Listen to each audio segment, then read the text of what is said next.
بسم اللہ الرحمن الرحیم۔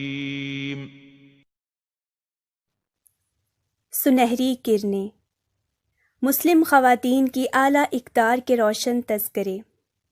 عبدالمالک مجاہد۔ 44واں موضوع، قرآنی دلیل سے لاجواب کر دیا۔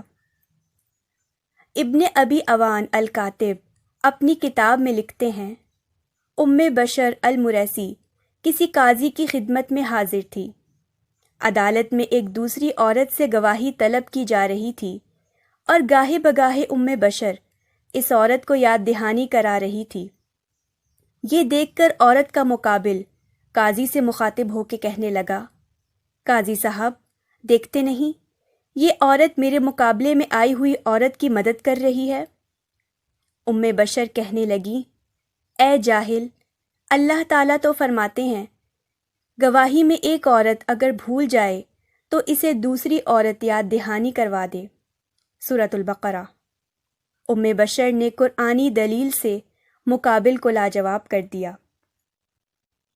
45واں موضوع، خلیفہ سے بیوی کی شکایت۔ وہ اپنی اہلیہ سے سخت نالاں تھا کہ اس کا رویہ بڑا نامناسب تھا۔ وہ خاصا پریشان بھی تھا کہ اس مسئلے کا آخر حل کیا ہے۔ اس نے سوچا کیوں نہ امیر المؤمنین حضرت عمر فاروق رضی اللہ عنہ سے مشورہ بھی کر لوں اور بیوی کی شکایت بھی کروں۔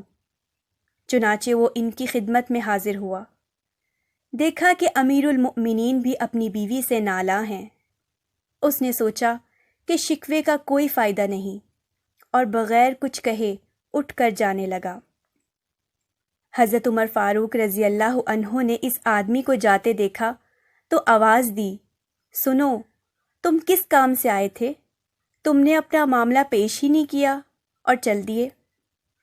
اس نے عرض کیا، امیر المؤمنین، میں اپنی بیوی کے سوء معاملہ کی شکایت کرنے آیا تھا، مگر میں نے دیکھا کہ آپ بھی اسی مشکل کا شکار ہیں جس کے لیے میں پریشان ہوں، لہٰذا شکایت کرنے میں کوئی فائدہ نظر نہیں آیا۔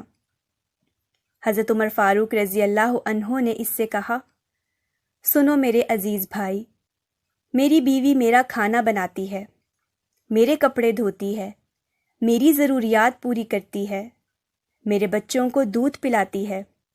اگر کبھی کوئی نازیبا حرکت کر بیٹھے تو مجھے زیب نہیں دیتا کہ اس کی اچھائیوں کو نظر انداز کر کے اس کی کمزوریوں کو اچھالنا شروع کر دوں۔ ہاں، اگر تم اتنے ہی اپنی بیوی اور بچوں سے پریشان اور تنگ ہو تو پھر ہمارے اور ہماری بیویوں کے درمیان دو فیصلہ کن دن ہیں۔ ایک یہ کہ اگر ہم موت کی آغوش میں چلے جائیں تو وہ ہم سے آرام پا لیں گی، اور دوسرے یہ کہ اگر وہ اس دار فانی سے رخصت ہو جائیں تو ہمیں ان سے راحت مل جائے گی۔ 46واں موضوع، عورت نے مغلوب کر دیا۔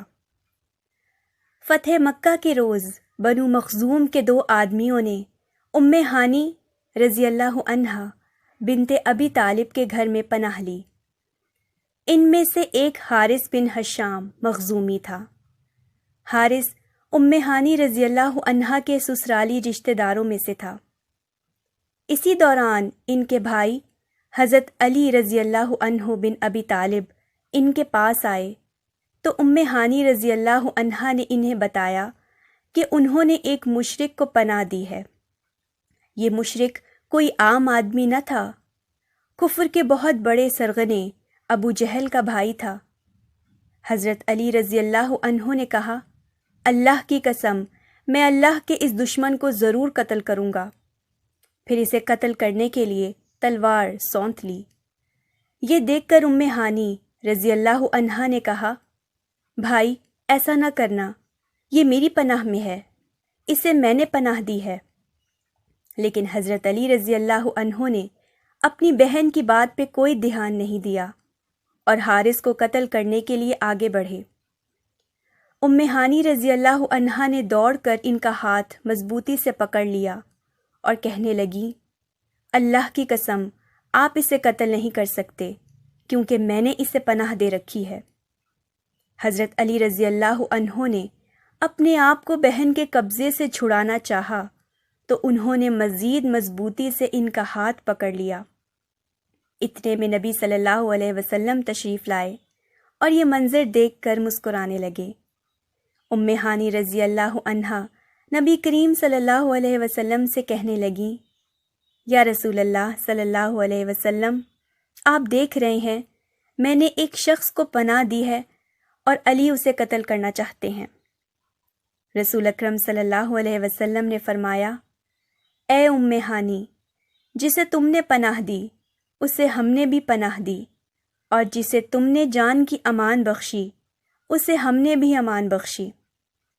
چنانچہ سیدہ ام ہانی رضی اللہ عنہا نے حضرت علی رضی اللہ عنہ کو چھوڑ دیا۔ بعض کتب تاریخ میں یہ الفاظ بھی آتے ہیں کہ پھر رسول اللہ صلی اللہ علیہ وسلم نے فرمایا، اے علی، تم پہ ایک عورت غالب آ گئی۔ حضرت علی رضی اللہ عنہ نے کہا، یا رسول اللہ صلی اللہ علیہ وسلم، اس عورت نے اتنی مضبوطی سے مجھے پکڑا کہ میں تو اپنا پاؤں بھی زمین سے نہ اٹھا سکا۔ نبی کریم صلی اللہ علیہ وسلم یہ سن کر ہنس پڑے اور فرمایا، ابو طالب کی ساری اولاد بہادر ہے۔